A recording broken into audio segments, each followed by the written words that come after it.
want to share a little bit of information with you about homeworks. You've gotten back your first homework in the grade book. You should be able to uh, click on the score that you got or in that area for your homework, and you should be able to pull up an annotated version of the homework that you turned in. So it's been marked up. Your scores are on there for each question and your total score for that homework.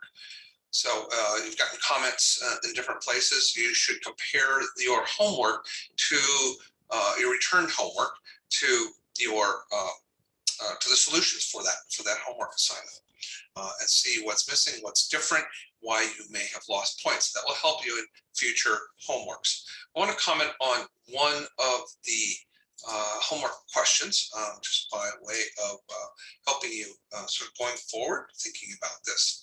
So it was a question I was talking about budget deficits, the last question on the homework. The other questions are pretty straightforward in terms of getting data, making sense of the data, etc. If you lost points, it may be because you didn't explain enough.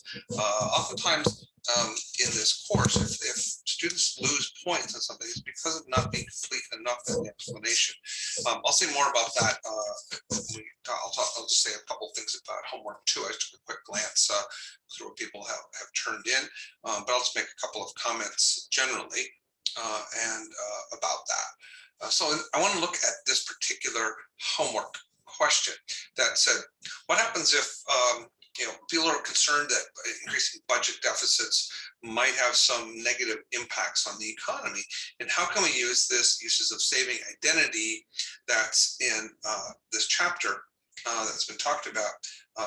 How can we use that, or in the previous chapter, how can we use that in chapter 2, how can we use that to think about this? We're going to use this uses of saving identity throughout the course in lots of different ways. It's going to come into play. So it's really important that we really get a good understanding of this, and that we can use it going forward. It's not something we're just going to leave behind. In fact, that's true of most things in this course. We build cumulatively throughout the course, building a model step by step. So it's important that you understand each step along the way. So we're talking about the budget deficit. Let me grab a pen up here. Let's use that one. That's fine. So we're talking about government saving, right? National saving is made up. It can be used for either investment or for the current account, right? So we're talking about the budget deficit. National saving is made up of private saving plus government saving, right? We're talking about the budget deficit. So we're talking about, lost my pen here. We're talking about SG, saving by the government, and we're saying that is going down, right? So there's an equal sign here.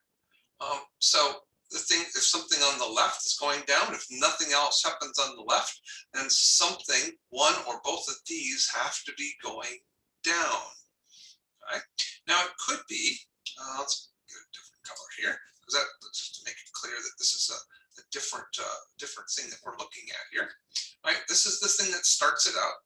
We're saying something happens. This budget deficit gets bigger, saving by the government gets smaller. It's going down, right? It's negative and it's getting more negative. So it's going to be a smaller number. It could be that that is offset by an increase in private saving. If that happens, then the two could possibly just offset each other and there's no effect on either investment or the current account. That's a possibility. So that's possibility number one. But private saving by households, consumers, really has to increase. It's not just that the government is, so how does the government finance its budget deficits? When it reduces saving, it's running a bigger budget deficit. How does it do that? It sells treasury bonds and treasury bills. That's how it finances. Prints pieces of paper, sells them to the public, or sells them to other countries, or just sells them on the open market to pay for that. That's what they do. They sell treasury bonds and treasury bills. So if U.S. citizens, right, buy those. If they don't increase their overall saving, that's not going to change anything.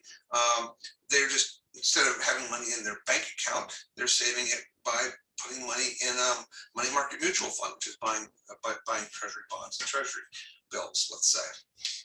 So it's only if they really increase their saving. Why would they do that? Well, maybe they think that taxes are going to go up in the future because to pay off the budget deficit, so they increase the amount of they're saving out of every check, and that could indeed offset this, right? But that's not generally what happens. It could, but that's not generally what happens, and that's not generally what's happened in the United States. Rather, that's been, let's say, relatively constant. Maybe it's gone up some, but that's been relatively constant. So if that's the case, then something on the right side has to decrease. So one of two or both things, right? So option 2 is investment goes down. Option 3 is the current account balance goes down, or it could be that both of those go down, right? It could just be that the current account goes down, and if that happens, right, it could be that this just offsets the amount of the budget deficit getting bigger. Well, what does that mean? This is related to another one of the questions, right? The question just before this question, 4 on the homework. So what does it mean? It means that if the current account is getting the current account is negative, it's essentially our trade deficit, net exports, essentially, plus net factor payments, but we get essentially net exports. And if that's negative, and this is going down, it means it's getting to be a bigger negative. It's also, in other words, the trade deficit's getting bigger, which has actually been the case recently. What does it mean when the trade deficit gets bigger? It means we're buying more stuff from other countries than they're buying from us. That means more dollars are going to other countries and are coming back to buy our goods and services. So dollars are piling up in other countries, China, Canada, Germany, wherever. And what do they want to do with it? They're not getting anything, any interest, any money. They're not getting a return on holding dollars, right? So what do they want to do? They want to buy something. So what do they do? Instead of buying goods and services, they're buying treasury bonds, right? Treasury bills, U.S. government debt. They hold part of our debt. They could actually buy other assets. They could buy stocks and bonds in the United States. They could buy physical capital, factories, etc. They could do that as well, right? So, but in this case, if the foreign citizens, foreign governments are essentially financing our budget deficit, then it might not have any impact on investment. All right, so that maybe is okay as long as foreign countries want to hold our debt, right? But maybe, so that's sort of option 2, right? Option 1 was private saving goes up, no impact on this right side, maybe. Another possibility, the current account gets more negative, goes down in value, and investment could be okay, be the same. Well, another possibility is that investment goes down, right? That's the bad outcome, right? If there's no change in the current account, then what's happening is government saving going down, right, leads to investment going down. We know now investment in new capital, we know this back from chapter 2, that has to do with plant and equipment, factories, right, non-residential fixed investment, for example, and that's critical for the growth of the economy in the future. And so to the extent that that is what we say crowds out investment, that's going to lead to lower growth in the future in the US. We're going to find out how that happens, the model we use. That's what we're going to do in chapter 4, actually, where we're talking about saving and investment. We're going to assume current account 0 there. We're going to assume a closed economy in chapter 4. And so what we're going to see is that when government saving actually goes down, that leads to higher interest rates and lower investment in the economy. We know from chapter 3 that means that that could have a negative impact on the production function over time, or not have it grow as fast anyway. So that's the potential negative. When the Congressional Budget Office talks about the impact of increased budget deficits and perhaps slowing economic growth in the future, that's what we're talking about. So we can use this very simple relationship, uses of salient identity, to tell really useful stories about the economy.